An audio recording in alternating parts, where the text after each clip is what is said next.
This is your stage, your spotlight. Hello, Meghalaya. Your story starts here. Hagajingli wat jingtip hakabai day bak infiltration Checkgate kabakmi takatanat pulit ke Jylla kabadana bernihat Riboi district lala banyo lumbon ki jingtip hadu kabala pelang yu Shillong Mail bang kenduru bat deputy commissioner ketiga district hakapor balik jurip ikatiga Checkgate kabadana surok ba kata haneng jangka bernihat police outpost lala ru banyo lum jingtip bakani ke kerdap kampiang hakurkom long jongka kamta makabede bakajaka kaba pelong iki kali kamai niki kali kit brio ban shim kaburu ban yat lat naka kamta makapor bakipulet kidang bat yaki weipat habadang wat benya layor ka jingtep baka jingbom la pat kipulet ban batlot iki kali kamai ru kade namar kajaka ka kim ban long kerpang hakadur ka bailien pat kadaw ka bakongsan kade ru baka Jingduna brio namar hakate ka kerdop kipulet ki bakatanat kabo kalong tangkhat san ngot bat kini ki hap ban phia ika kamram jongki ha ki arp saw kanta aka jingyo bani kendo bat deputy commissioner ka Riboi district wa Abilash Baranwal ulakran shai bakani ka dika kam ka bahab ban khmi taki bor katnat pulet uru lo ong baki brie ki bawan na shabar ki diban penchishai la die ling baki kot bat ki bom don kimla ban rung shaka Jylla khamta mi ki to ki bathmu ban wan tre ni bella hapo ka Jylla. See, from district administration we are very clear that any labor from outside the state who is working within the district of Riboi must have the necessary documents as mandated by the government of Meghalaya.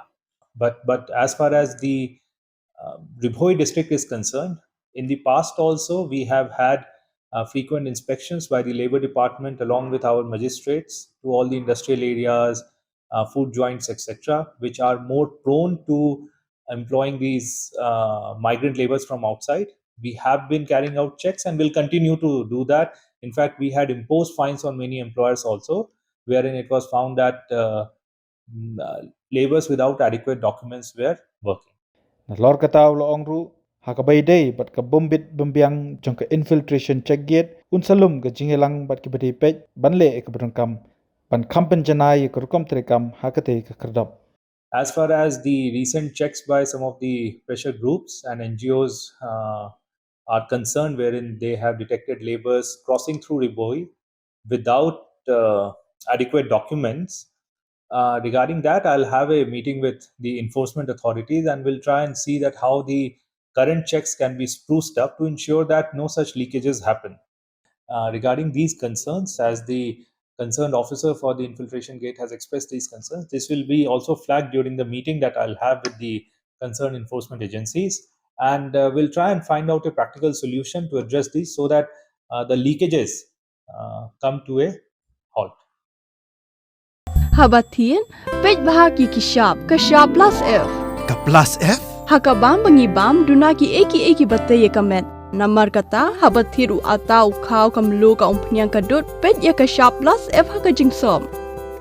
Yaki nutrient kumki vitamin bat ka ayan la icon diat bada ka bathau bha kam kata ika dur jingki marbam ka jingmat lani ka rukom shed yaki. Balehi banai kita.